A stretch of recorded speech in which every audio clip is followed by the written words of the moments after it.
Hello दोस्तों, welcome to my channel. आज अपन देखेंगे ASP.NET कोर MVC में मॉडल को कैसे यूज़ करेंगे। तो सबसे पहले आपको गूगल पे सर्च करना है ASP.NET कोर MVC, जिसमें आपको सबसे पहले लिंक मिलेगा ASP.NET कोर MVC का ऑफिशियल वेबसाइट माइक्रोसॉफ्ट की। इसमें आपको जाना है ट्यूटोरियल्स में मॉडल्स। अपन इससे पहले देख चुके हैं, मैं आपको बता चुका हूँ कंट्रोलर कैसे बनाते हैं, व्यूज़ कैसे बनाते हैं, व्यूज़ का क्या यूज़ है, व्यू कैसे यूज़ करेंगे। और अब अपन नेक्स्ट टॉपिक है इसके अंदर अपना मॉडल्स।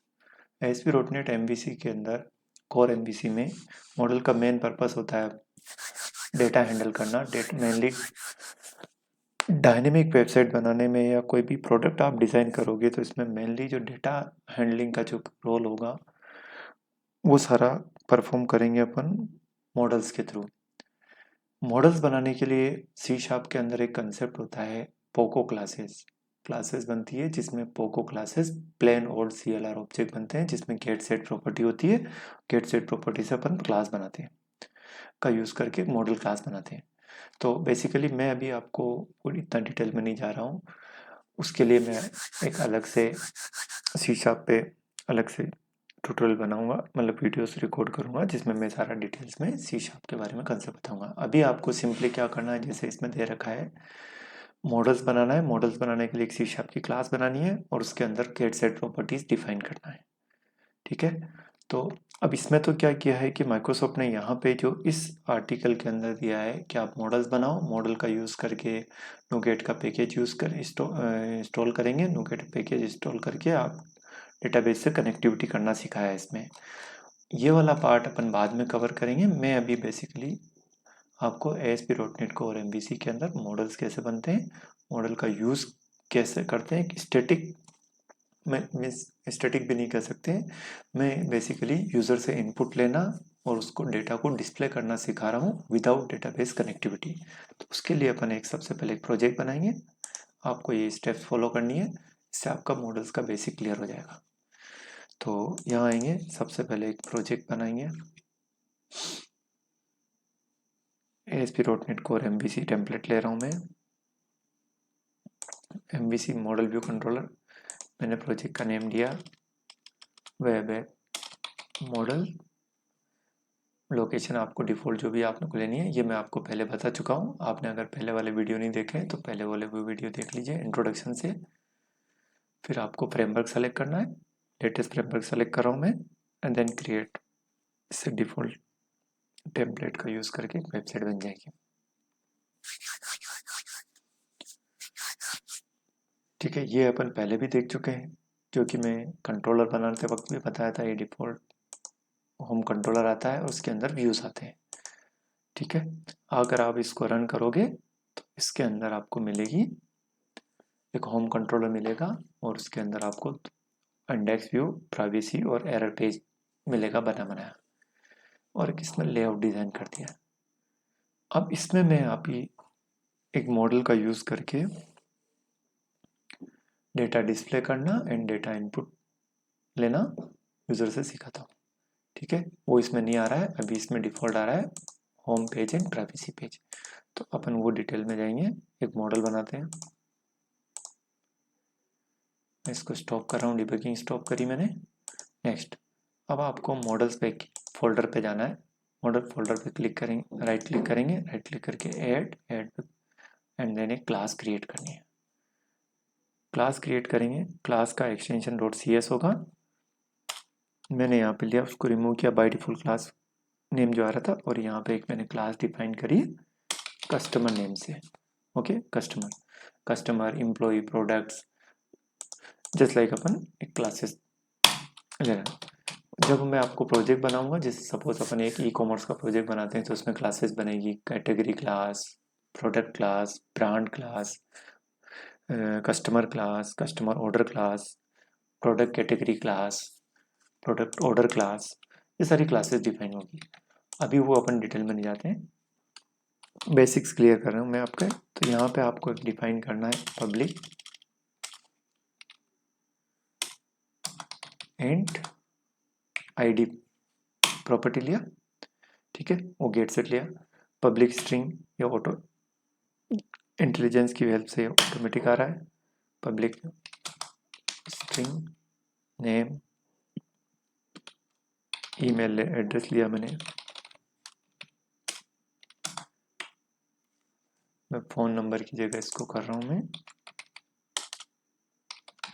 फाइल नंबर, अगर आप फ़ोन नंबर रखना चाहें फ़ोन नंबर एंड एड्रेस, ये मैंने कुछ 5 फील्ड लिए। यहाँ पे आप जाओगे तो एक ग्रीन अंडरलाइन आ रही है जिसमें बता रहा है non nullable properties name must contain non null value.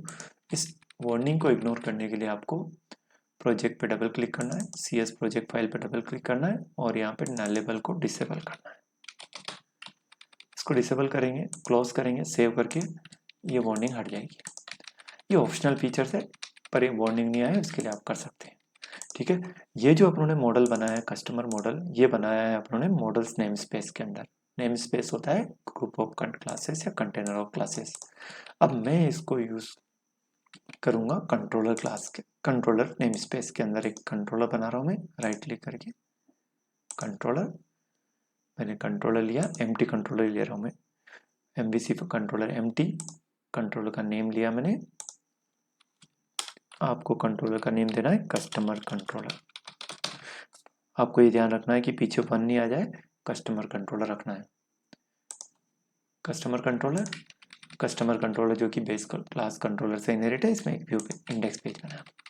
अब यहाँ पे मैं क्या कर रहा हूँ, इसके अंदर एक मैं लिस्ट बना रहा हूँ, पब्लिक लिस्ट बना रहा हूँ, पब्लिक स्टैटिक लिस्ट बना रहा हूँ, public static list of customer. अब मैंने जैसे ही कस्टमर टाइप किया, ये सजेशन दे रहा है कि मॉडल्स नेम स्पेस में जो क्लास है उसको यूज करना है, ऑटोमेटिकली इसने इंपोर्ट कर ली। ये एडवांस फीचर्स है जो कि ओल्ड विजुअल स्टूडियो में नहीं आते थे, उसमें आपको इंपोर्ट करना पड़ता था। मैंने यहाँ पे कस्टमर्स और लिस्ट का नेम दे दिया customer and then new list of customer. Okay, static बनाने से ये हुआ कि जब तक मैं ब्राउज़र को क्लोज नहीं करूँगा तब तक डेटा लॉस नहीं होगा। अदरवाइज जब भी एक एक्शन से दूसरे एक्शन पे आप जाएंगे, रिडायरेक्ट करेंगे पेज पे, डेटा लॉस हो जाएगा। कस्टमर लिया मैंने लिस्ट और एक लिस्ट मैंने पास कर दी व्यू के अंदर। अब मैं इसका एक व्यू बनाता हूँ, व्यू में पास किया, एक राइट क्लिक करके ऐड व्यू, और यहाँ पे जाना है आपको रेजर व्यू टेम्पलेट लेना, सेलेक्ट करना है उसमें टेम्पलेट ऑप्शन, यहाँ पे स्केप फोल्डिंग टेम्पलेट आएंगे, रेजर व्यू टेम्पलेट सेलेक्ट करना है आपको लिस्ट, और मॉडल क्लास सेलेक्ट करनी है कस्टमर। आपको यहाँ पे रेफरेंस सेलेक्ट ये कर लेना, डिफॉल्ट ऑप्शन जो आ रहे हैं वो रख लेना, डिफॉल्ट लेआउट ले लेगा, default underscore layout, and then click करना है ऐड पे। ये एक नूकेट पैकेज को इंस्टॉल करेगा, Microsoft Visual Studio web design, और इसकी हेल्प से यहाँ पे एक व्यू पेज जनरेट कर देगा जो कि रेजर पेज से बना हुआ है। रेजर पेज के बारे में मैं थोड़ा सा बेसिक से आपके पहले वाले वीडियो में बता चुका हूँ, व्यूज नेम से है। आपने अगर वो नहीं देखा है तो पहले आप व्यूज देख लीजिए, और उससे पहले एक मैं कंट्रोलर पे वीडियो बना चुका हूँ, वो कंट्रोलर देख लीजिए। इससे आपका बेसिक क्लियर हो जाएगा कंट्रोलर कैसे बनते हैं, व्यूज कैसे बनते हैं। ये स्केप फोल्डिंग से जनरेट कर रहा है एक व्यू, ये व्यू बना दिया इसने। अब मैंने वहां पे पास किया है, देखिए मैंने व्यू पास किया है, रिटर्न व्यू कस्टमर्स। ये जो व्यूज है, ये कस्टमर जो है अपना है लिस्ट ऑफ कस्टमर, इस लिस्ट को इसने यहाँ पे व्यू में जब अपन जाएंगे तो कलेक्ट कर लिया आईन्यूमरेबल लिस्ट में, आईन्यूमरेबल में कनेक्ट कर लिया। आईन्यूमरेबल बेसिकली जो होता है वो लिस्ट को, लिस्ट क्लास जो है आईन्यूमरेबल को इम्प्लीमेंट कर रही है। सो इसका मतलब ये है कि आप लिस्ट क्लास के इंस्टेंस को आईन्यूमरेबल में स्टोर कर सकते हैं। ओके, यहाँ पे लिया। इसके अलावा इसने यहाँ पे स्केप फोल्डिंग यूज कर ली, और इसमें यहाँ पर बेसिकली इसमें टैग हेल्पर यूज किया इसने रेजर व्यू के अंदर। ASP एक्शन क्रिएट का पेज बना, लिंक बना देगा ये। फिर इसने यहाँ पे HTML हेल्पर यूज करी, हेल्पर की हेल्प से इसने नेम डिस्प्ले नेम फॉर ये लेवल टेक्स्ट जनरेट करेगा, और एक फॉर ईच लूप लगा है, जितने आइटम उधर उसमें आएंगे कस्टमर में जो होंगे वो मॉडल में आए, और मॉडल से एक एक आइटम निकाल रहा है और यहाँ पे डिस्प्ले करता जाएगा। बेसिकली यहाँ पे 3 हाइपर लिंक और बनाएगा, एडिट डिलीट डिटेल्स का, जो कि मैं डेटाबेस कनेक्टिविटी जब करूँगा रूट ऑपरेशन परफॉर्म करेंगे तब बताऊंगा। और इसमें यहाँ पे आईडी यहाँ पे जो कि प्राइमरी की का काम करती है उसको यहाँ पे भी ब्लैंक आ रहा है क्योंकि अपन डेटाबेस से कनेक्टिविटी नहीं कर रहे हैं। जब आप डेटाबेस से कनेक्टिविटी करेंगे तो इसमें अपन इसको कमेंट हटा देंगे और यहाँ पे अपन आईडी भी पास करेंगे डिटेल्स एडिट और डिलीट। ओके, अगर मैं अभी इसको रन करता हूँ तो इसके अंदर कोई भी डेटा नहीं आएगा क्योंकि वहाँ पे कस्टमर लिस्ट एम्प्टी है। तो एम्प्टी होने की वजह से इसमें कोई भी रिकॉर्ड्स शो नहीं करेगा। पर यहाँ तो अभी कस्टमर पे रिडायरेक्ट नहीं हुआ। अगर आपको कस्टमर पे रिडायरेक्ट होना है तो यहाँ पे अपन टाइप कर देंगे कस्टमर्स, सॉरी कंट्रोलर का नेम है कस्टमर। कस्टमर में यहाँ पे इंडेक्स पेज आ गया पर इसमें क्रिएट व्यू नहीं बना हुआ। तो मैं बेसिकली अभी यहाँ पे सबसे पहले बनाने जा रहा हूँ क्रिएट। एक कस्टमर कंट्रोलर के अंदर अपने क्रिएट एक्शन बनाते हैं जिससे कि कस्टमर का डेटा इनपुट लेंगे। ओके, तो मैं यहाँ आ जाता हूँ कस्टमर कंट्रोलर के अंदर और एक एक्शन मेथड बनाता हूँ आई एक्शन रिजल्ट क्रिएट। अब क्रिएट में भी दो एक्शन मेथड बनेंगे, एक गेट के लिए और एक पोस्ट के लिए। ये बेसिकली गेट के लिए, ये भी गेट के लिए। पोस्ट के लिए जो एक्शन बनाएंगे वो कुछ इस तरीके से होगा, public I action result create, उसके अंदर आएगा डेटा, कस्टमर क्लास का name and then C small और एक ऑब्जेक्ट का नेम। बट यहाँ पे अपन कोड करेंगे कस्टमर को सेव करने का। तो ये भी गेट के लिए और ये भी अभी गेट के लिए, तो दोनों में एम्बिगियस एरर नहीं आए दोनों एक्शन मेथड में। तो इसके लिए आप ऊपर मार्क कर देंगे HTTP पोस्ट एक एट्रीब्यूट है, इस एट्रीब्यूट का यूज करके आप ये बता रहे हैं कंपाइलर को या फिर इसको डॉट अपने इसमें इनकमिंग रिक्वेस्ट के लिए मैपिंग कर रहे हैं कि ये पोस्ट की रिक्वेस्ट जब आए तो इससे मैपिंग होनी चाहिए, अदरवाइज इससे मैपिंग होनी चाहिए। जब क्रिएट पोस्ट की रिक्वेस्ट जब आई, मैं यहाँ पे सॉरी सबसे पहले अपन एक व्यू बना लेते हैं और व्यू से जो डेटा आएगा उसमें इसमें कलेक्ट करके सेव करेंगे। तो मैं पहले क्रिएट का व्यू बना देता हूँ, ऐड व्यू। किसी भी एक्शन मेथड पे क्लिक करो आप, गेट पे या पोस्ट पे, व्यू एक ही बनेगा, रेजर व्यू। यहाँ पे रेजर व्यू में टेम्पलेट सेलेक्ट किया मैंने, create template, model class select करी, customer class and then create add.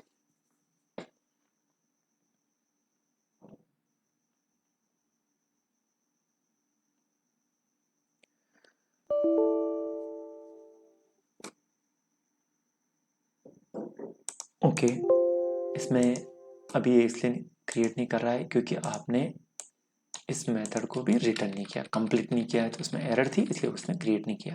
क्योंकि जब जब भी ये क्रिएट करता है तो एक चीज़ ध्यान रखना, ये एक तरीके से कंपाइल करता है, कंपाइल करने के बाद में ही ये व्यू जनरेट करता है। तो इसने पहले ही एरर चेक कर ली, एक तरीके से बिल्ड कर रहा था, कंपाइल करके बिल्ड कर रहा था।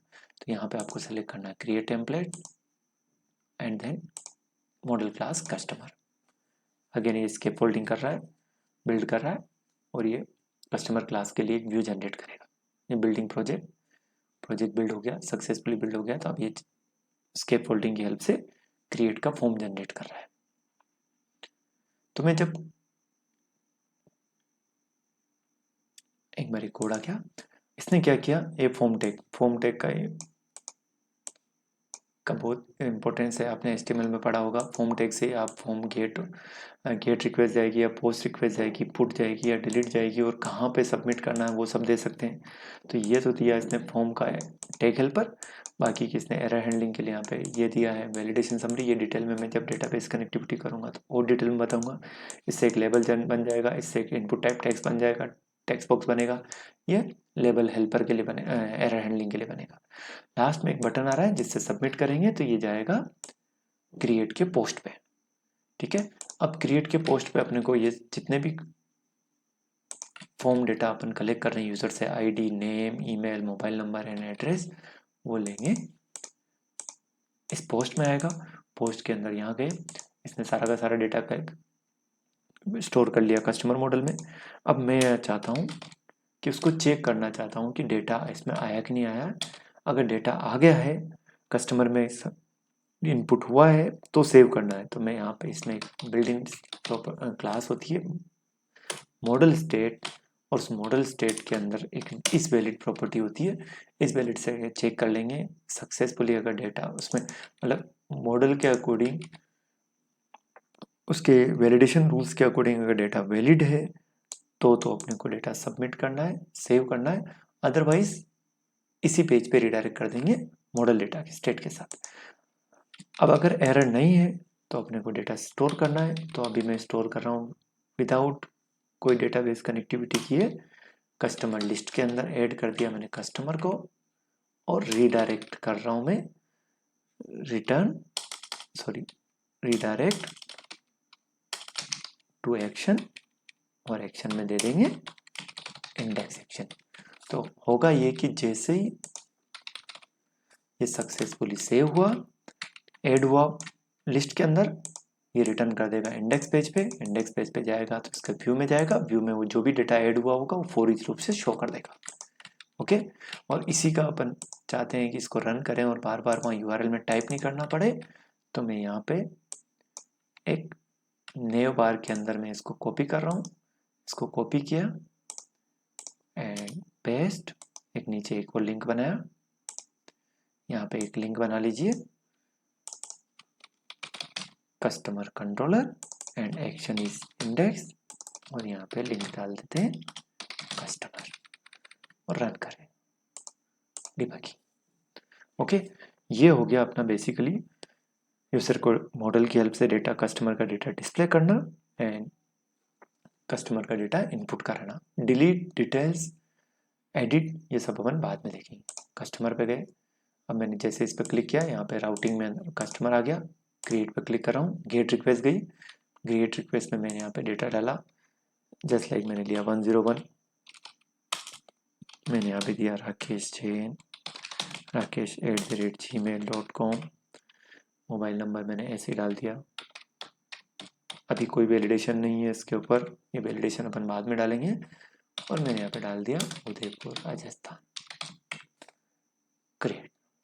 जैसे मैंने डेटा क्रिएट किया वो रिक्वेस्ट गई सबमिट, जैसे सबमिट किया रिक्वेस्ट गई इस क्रिएट के पोस्ट पे, इसने डेटा सबमिट किया, सबमिट करने के बाद में रिडायरेक्ट हो गया इंडेक्स के ऊपर। इंडेक्स के ऊपर जो भी डेटा सबमिट हुआ था वो इसके व्यू में फॉर ईच लूप लगा के अपने यहाँ पे गेट कर रखा है, तो ये डेटा शो हो गया।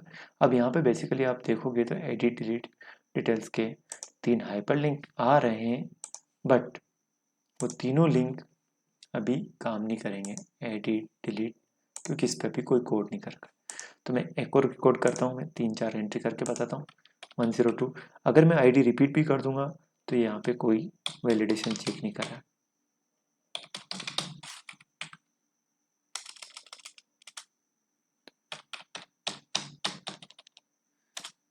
यहाँ लिया मैंने एंड देन ओके, ये डेटा सबमिट होता जा रहा है, लिस्ट में डेटा शो करता जा रहा है। ये डेटा तब तक रहेगा जब तक मैं ब्राउज़र के सेशन क्लोज नहीं कर देता हूँ। अगर मैं जैसे ब्राउज़र का सेशन क्लोज करता हूँ ये डेटा रिमूव हो जाएगा, क्योंकि डेटा टेम्पररी लिस्ट में स्टोर है। अब अगर आप ट्राई करोगे कि वापस क्लोज करके डेटा आ जाए, वो नहीं आएगा। उसके लिए मैं डेटाबेस में स्टोर करना सिखाऊंगा, वो अपन नेक्स्ट वीडियो में देखेंगे। आपको स्टेप बाय स्टेप चलना है। अभी आपको बेसिकली अभी अपन इसमें देख रहे हैं मॉडल का यूज़ करके डेटा कैसे इनपुट लेते हैं और डिस्प्ले कैसे करते हैं। अब मैं अगर इसमें 101 अगर मैं रिपीट भी कर दूंगा तो भी ये डेटा सबमिट हो जाएगा। पर मैं अगर आईडी नहीं डालता हूँ और क्रिएट पर क्लिक करता हूँ तो ये आईडी फील्ड इज रिक्वायर्ड। वो इसलिए क्योंकि आईडी इंटीजर है और नलेबल नहीं है, तो आपको आईडी तो एंटर करना ही है। अगर मैं आईडी के अलावा दूसरे फील्ड एंटर नहीं करता हूँ तो ये कोई एरर शो नहीं करेगा, क्योंकि वो रिक्वायर्ड नहीं बना रखे हैं। उनको आपको रिक्वायर्ड करना है, वो करना है, तो वो अपन डिटेल में बाद में देखेंगे। ओके, अभी जैसे मैं यहाँ पे इसमें एक और रिकॉर्ड डाल देता हूँ।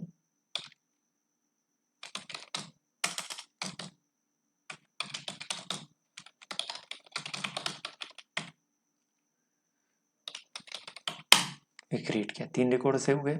अब मैं ये चाहता हूँ कि नेम को मैंडेटरी करना है, जस्ट लाइक अगर मैं इसमें नेम या ईमेल एड्रेस नहीं डाल रहा हूँ तो भी ये ब्लैंक रिकॉर्ड, उसमें एरर नहीं दी और यहाँ पे आ गया। तो इसके लिए आपको क्या करना है, यहाँ जाना है, नहीं तो अपन डेटाबेस कनेक्टिविटी जब करेंगे तो वहाँ पे और डिटेल में देख सकते हैं। आप यहाँ पे जाके उसके ऊपर डिफाइन कर सकते हो रिक्वायर्ड एट्रीब्यूट का यूज़ करके, और इसको आप रिजोल्व कर लीजिए क्विक एक्शन एनोटेशन के अंदर होता है। अब मैं अगर रन करूँगा इसको तो ये रिक्वायर्ड करने की वजह से मैंडेटरी हो गया, और वो मैंडेटरी वाला रूल्स जो है वो ये चेक कर रहा है। अब अगर आप जाके देखोगे इसमें तो मैंडेटरी वाला रूल्स जो है वो इसकी वजह से चेक हो रहा मॉडल स्टेट वैलिड है कि नहीं है। अगर वो वैलिड नहीं है तो इसमें व्यू में जाता है, और अगेन यहाँ पे वो जिसमें एरर है, जैसे आईडी में एरर तो यहाँ शो होती है, नेम में एरर है तो यहाँ शो होगी, इसकी हेल्पर आ गई है। Okay, customer create. अब देखिए डेटा क्लोज हो चुका है, क्योंकि मैंने जैसे डेटा क्लोज करके उसको मैंने स्टॉप करी थी डिबगिंग। डिबगिंग भी अगर आप स्टॉप करोगे तो भी डेटा लॉस हो जाएगा, और डिबगिंग स्टॉप नहीं करी और ब्राउजर क्लोज कर दिया तो भी डेटा लॉस हो जाएगा। ये आपको ध्यान रखना है, ठीक है। तो डेटा तब तक लॉस नहीं होगा, डेटा तब लॉस नहीं होगा जब आप डेटाबेस कनेक्टिविटी डेटाबेस में सेव कर लोगे तब, अदरवाइज डेटा टेम्पररी स्टोर है और लॉस होगा।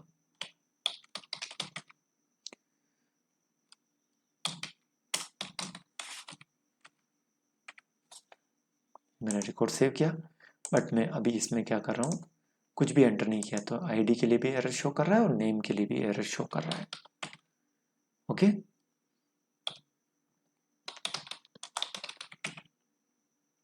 आप यहाँ पे डेटा कुछ भी एंटर कर सकते हैं। वैलिडेशन इस पे ये लगाया है, ठीक है। तो ये रहा आज के लिए इतना, जिसमें कि मैंने बेसिकली मॉडल बताया, मॉडल का यूज़ करके डेटा कैसे कस्टमर का डेटा शो किया, और कस्टमर का डेटा इनपुट लिया, और उस डेटा को टेम्पररी एक लिस्ट बनाई, अपनों ने कस्टमर की लिस्ट बनाई, कलेक्शन यूज़ किया, उसमें डेटा को स्टोर किया और डिस्प्ले करवाया। पर ये सारा काम टेम्पररी हो रहा है। नेक्स्ट वीडियो में मैं आपको बताऊंगा डेटाबेस के साथ कैसे वर्क करेंगे, डेटाबेस में डेटा स्टोर करना, क्रूड ऑपरेशन परफॉर्म करना, ये सब डिटेल्स में मैं बताऊंगा, ठीक है। आप ऐसे ही बेसिक से सारे कंसेप्ट देखने के लिए मेरा चैनल सब्सक्राइब करें, लाइक करें, शेयर करें। ऐसे बेसिक्स के साथ वीडियो देखने के लिए इस चैनल पे बने रहिए।